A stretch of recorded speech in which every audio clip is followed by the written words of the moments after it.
अस्सलामुअलैकुम and very good evening to my dear students.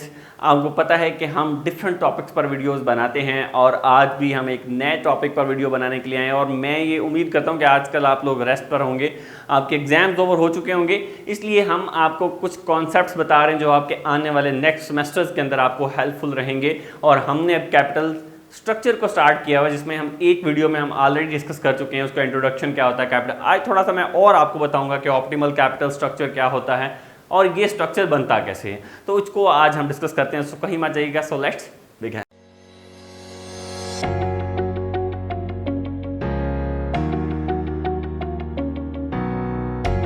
सबसे पहले हम इसको अंडरस्टैंड करेंगे कि कैपिटल स्ट्रक्चर यार होता क्या है। कैपिटल स्ट्रक्चर जो है, देखिए पहले हमारे पास कुछ कैपिटल होता है, सरमाया होता है, कुछ हमारे पास लोन होता है, कुछ हम सेविंग्स होती हैं, कुछ हमारी अपनी इनकम होती है, इसको इकट्ठा कर देते हैं, वो हमारे पास कैपिटल बन जाता है। हमारा सारे का सारा जितना भी सरमाया है, पैसे हैं, वो हमारा कैपिटल बन जाता है। अब उसको फिर हमने एक स्ट्रक्चर होता है, देखिए कुछ पैसे मैंने उधार पकड़े हैं, कुछ मेरे अपने हैं, कुछ मैंने सेविंग्स कर रखी थी और कुछ जो है वो मैं कुछ शेयर्स बेच के पैसे लेके आ रहा हूँ कंपनी के अंदर, किसी को अपना पार्टनर बना रहा हूँ।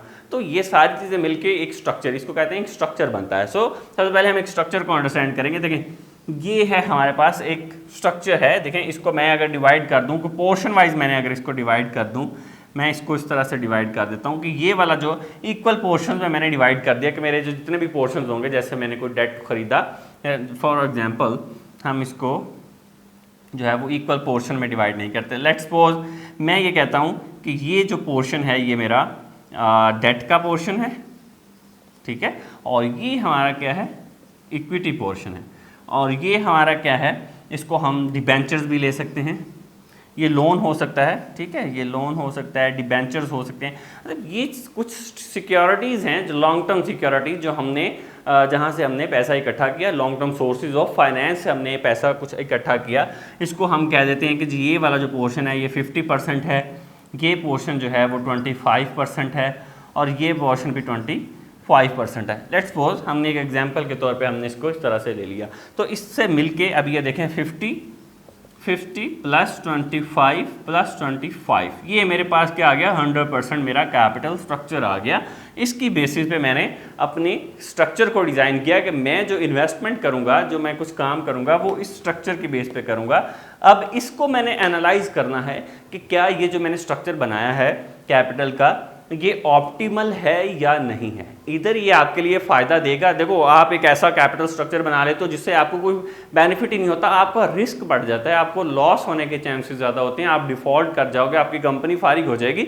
तो हमने क्या करना है, एक ऐसा कैपिटल स्ट्रक्चर बनाना है जिससे आपको ज़्यादा से ज़्यादा मैक्सिमम बेनिफिट आप उठा सकें। तो सबसे पहले हम इसकी डेफिनेशन को देखते हैं। Capital structure refers to the proportion between various long-term sources of the finance in the total capital of the firm। Firm का जो टोटल कैपिटल होता है, उस टोटल कैपिटल में long term sources of finance, जो various long term sources of finance मिलके एक structure या पोर्शन बनाते हैं, उसको हम क्या कहते हैं, कैपिटल स्ट्रक्चर कहते हैं। होपफुली आपको ये समझ आ गया होगा कि कैपिटल स्ट्रक्चर कैसे होता है और ये स्ट्रक्चर है उसका।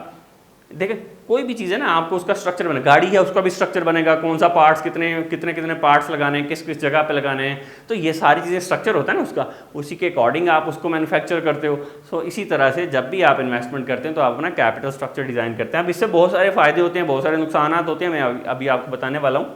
देखो risk assumed by the firm, सबसे पहला क्या हो सकता है, डिटर्मिनेंट्स इसका क्या हो सकता है कैपिटल स्ट्रक्चर का, कि risk assumed by the firm, कि यार इसमें रिस्क कितना है। कैपिटल स्ट्रक्चर जो आपने डिटर्मिन किया, जो बनाया, उसमें कितना रिस्क इन्वॉल्व है, आपकी इन्वेस्टमेंट कितनी सेव है और किस हद तक आप प्रॉफिट को गेन कर सकते हैं और अपनी कॉस्ट को मिनिमम करके अपनी जो वैल्यू ऑफ द फर्म है उसको मैक्सिमम कर सकते हैं। तो ये रिस्क इसमें कितना इन्वॉल्व होता है। और आपको पता है तो जो डेट सिक्योरिटीज़ होती हैं ये हाईली रिस्की होती हैं, बट ये इनकी कॉस्ट कम होती है, आपको जो है वो वैल्यू मैक्सिमम हो सकती है, प्रॉफिट भी ज़्यादा होता है।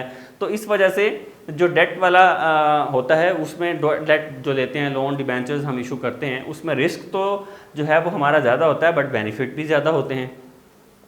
Cost of capital, capital structure के अंदर दूसरी चीज़ जो हमने फाइंड आउट करनी है, कॉस्ट ऑफ कैपिटल। जितनी कॉस्ट ऑफ कैपिटल, देखिए किसी भी चीज़ को यूज़ करने की ना, जैसे डेट लिया, ये इक्विटी है तो शेयर्स इशू करोगे आप, उसकी भी कॉस्ट आएगी, डेट है तो उसकी भी कॉस्ट आएगी। हर चीज़ को इशू करने की कोई ना कोई कॉस्ट उससे एसोसिएट होती है। कोई भी चीज़ आप इस्तेमाल करते हो ना, वो फ्री ऑफ कॉस्ट नहीं होती, उसकी कोई ना कोई कॉस्ट होती है। तो उसकी जो कॉस्ट होती है वो जितनी मिनिमम होगी उतनी फर्म की वैल्यू जो है वो इंक्रीज होगी। फॉर एग्जांपल आपने जो है वो एक कोई ये जो डेट बाय कर लिया, साथ में इक्विटी बाय कर ली, तो अब इन पे बिना आपको एक कॉस्ट मिलेगी। इन सारों की कॉस्ट मिला के हम एक कॉस्ट निकालें, इसको कहते हैं वेटेड एवरेज को, जो कि हमने पहले भी कॉन्सेप्ट पढ़ा हो वेटेज एवरेज कॉस्ट का, वैक का। ठीक है, वेटेड एवरेज कॉस्ट से आपको आइडिया होगा जितनी ये मिनिमम होगी उतना ही आपकी फर्म की वैल्यू जो है वो मैक्सिमम होगी, जितनी ये मिनिमम होगी उतनी ही फर्म वैल्यू जो है वो मैक्सिमम होगी आपकी। ठीक हो गया, ये हमने फाइंड आउट कर लिया। फ्लेक्सिबिलिटी एंड लिक्विडिटी, इसके अंदर फ्लेक्सिबिलिटी कितनी है देखिए, इसको आप मॉडिफाई कर सकते हो। अब ये 50 है, लेट्स सपोज मैं ये कहता हूँ कि ये 30 पोर्शन होना चाहिए, ये 50 का होना चाहिए, ये 50 होना चाहिए। ठीक है, तो हम क्या करेंगे, इसको इतनी इसके अंदर फ्लेक्सिबिलिटी होनी चाहिए कि इसको मॉडिफाई किया जा सके, चेंज किया जा सके, फ्लेक्सिबल होना चाहिए इसको। ठीक है, उसके बाद लिक्विडिटी। अच्छा, आपका जो कैपिटल स्ट्रक्चर है ना, it must be a liquid. Liquid कैसे, कि जब आपको पैसों की जरूरत पड़े, जब आप डिफॉल्ट कर रहे हो या आपको मनी की एट अ टाइम जरूरत पड़े, तो आप इतने एबिलिटी आपके अंदर हो कि वो लिक्विड हो और आप उसको कैश करवा सकते हो। ऐसा ना हो कि आपकी वो फिक्स्ड ऑब्लिगेशन बन जाए और आप उसमें डिफॉल्ट कर जाओ और आपको रिस्क और नुकसान हो। तो इस वजह से ये लिक्विड होना चाहिए। आपके पास कैश का जो फ्लो है वो सर्कुलेशन जो है वो ज़्यादा होनी चाहिए, मैक्सिमम होनी चाहिए। ठीक है, उसके बाद है कंट्रोल ऑफ द ओनर। तो ये एक बड़ा ही इंपॉर्टेंट पॉइंट है कैपिटल स्ट्रक्चर का बेटा। कैपिटल स्ट्रक्चर के अंदर होता क्या है कि जब आप ज़्यादा इक्विटी शेयर्स इशू करोगे, इक्विटी शेयर्स आप इशू करते गए होगा क्या कि जो आपका कंट्रोल है वो लूज होना शुरू हो जाएगा। ये देखो ना, ये मैंने जैसे यहाँ पे मैंने लिखा कि जी ये मैंने 50% कर दिए, अब ये मैं इशू करता जा रहा हूँ, मेरा जो कंट्रोल था फर्म पे वो लूज होना शुरू हो गया, क्योंकि शेयर्स जो हैं वो ज़्यादा वैल्यू में किसी और के पास जाना शुरू हो गए। तो जो कंपनी के ऊपर कंट्रोल है वो लूज होना शुरू हो, शेयर होल्डर्स का जो कंट्रोल है वो लूज हो जाएगा, वैल्यू मैक्स डाउन हो जाएगी और जो है वो हमें नुकसान होगा। तो this is the capital structure जिसको हमने अंडरस्टैंड किया है बेटा। अच्छा, अभी हमने जो डिस्कस करना है ना, वो ऑप्टिमल कैपिटल स्ट्रक्चर को डिस्कस करना है कि सबसे बेस्ट कैपिटल स्ट्रक्चर कौन सा हो सकता है, ऑप्टिमल कैसे, किस हद तक हम उसको ऑप्टिमल कर सकते हैं। तो वो कौन कौन सा ऑप्टिमल, उसके कुछ पॉइंट्स हम डिस्कस करेंगे। ऑप्टिमल कैपिटल स्ट्रक्चर के अच्छा कैपिटल स्ट्रक्चर कौन सा होता है, ऐसा अच्छा हो सकता है कैपिटल स्ट्रक्चर जो सिंपलिसिटी हो, जो कॉम्प्लेक्स ना हो, जिसको समझना आसान हो। देखो एक जो धागे हैं ना वो कॉम्प्लेक्स होते हैं, वो आपस में मिल जाएं तो उसको निकालना मुश्किल हो जाता है ना, गिरा लग जाती है जब।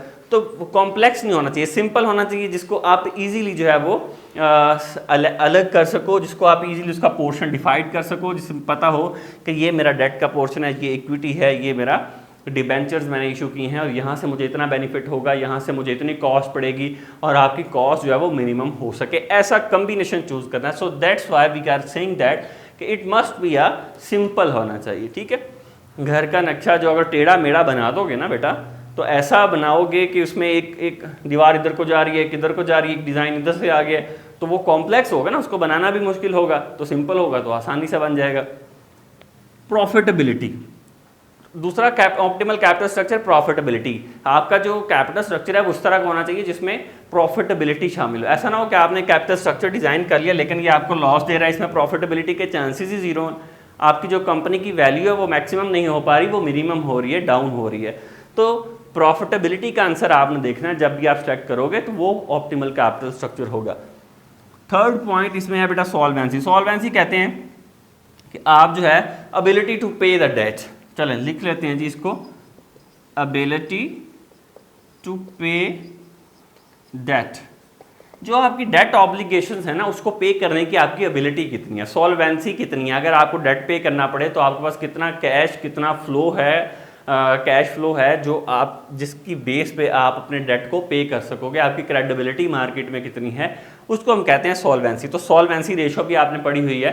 तो सॉल्वेंसी की बेस पे हम कहते हैं कि ऑप्टिमल कैपिटल स्ट्रक्चर वो हो सकता है जिसके अंदर एबिलिटी टू पे द डेट हो, सॉल्वेंसी होनी चाहिए। ठीक है, नेक्स्ट बड़ा इंपॉर्टेंट पॉइंट फ्लेक्सिबिलिटी, इसको हम ऑलरेडी डिस्कस कर चुके हैं। फ्लेक्सिबल होना चाहिए, चेंजेबल होना चाहिए, इसको हम चेंज कर सकते हो। ठीक है। फिर उसके बाद कंट्रोल भी हमने डिस्कस कर लिया है, कंट्रोल होना चाहिए, ऐसा ना हो कि हमने शेयर्स पे शेयर इशू करते जा रहे हैं और शेयर होल्डर्स का कंट्रोल ही लूज हो रहा है, तो वो ऑप्टिमल तो ना हुआ कैपिटल स्ट्रक्चर, ठीक है। और ये है optimal debt equity mix, combination ऐसा होना चाहिए डेट का और इक्विटी का कि वो ऑप्टिमल डेट होना चाहिए, डेट एंड इक्विटी ऑप्टिमल होनी चाहिए, इस तरह का कम्बिनेशन हो जिससे आपको मैक्सिमम हद तक बेनिफिट हो, जिससे आपको कॉस्ट आपकी मिनिमम हो, वेटेड एवरेज कॉस्ट, और आपका जो वैल्यू मैक्सिमाइजेशन है, मैक्सिमाइज द फर्म वैल्यू, वो सबसे ज़्यादा होनी चाहिए बेटा। ये सबसे इंपॉर्टेंट पॉइंट है कि वैल्यू को आपने मैक्सिमाइज करना है, मिनिमम क्या करनी है, कॉस्ट ऑफ कैपिटल आपने मिनिमम करनी है, और हर एक की कॉस्ट ऑफ कैपिटल होती है जो हम ऑलरेडी डिस्कस किया हुआ है हमने डिफरेंट टॉपिक्स के अंदर। कॉस्ट ऑफ कैपिटल के टॉपिक में हमने इनकी कॉस्ट निकालना भी देखी हुई है, इक्विटी की कॉस्ट कैसे निकलेगी, डेट की कॉस्ट कैसे निकलेगी, ठीक है। तो वहाँ से आप जाके वो लेक्चर भी दे सकते हैं, और यहाँ से हमें ये पता चलेगा कि जब इनकी कॉस्ट निकलेगी, फिर हमने एक वेटेड एवरेज कॉस्ट पढ़ा था, उस वेटेड एवरेज कॉस्ट से हमें पता चलता है कि इसकी ओवरऑल सारी चीज़ों को एक्वायर करने की कॉस्ट क्या बनेगी, और इससे बेनिफिट हम कितना ले पा रहे हैं, रिटर्न हम कितना ले पा रहे हैं, रिटर्न ऑन इन्वेस्टमेंट कितना होगा, ठीक है। तो ये था आज का हमारा टॉपिक, जिसमें हमने बेसिस अंडरस्टैंड की कि कैपिटल स्ट्रक्चर की बेसिस क्या है और इसका ऑप्टिमल कैपिटल स्ट्रक्चर कैसे हो सकता है। वीडियो अच्छी लगी हो तो इसको अपने फ्रेंड्स के साथ शेयर कर दें और इसी तरह अपना प्यार बनाए रखें। Thank you so much for watching this video. इसका स्क्रीनशॉट ले लें ताकि आपको ये याद रहे और आप अपने एग्जाम्स के अंदर इसको लिख सकें।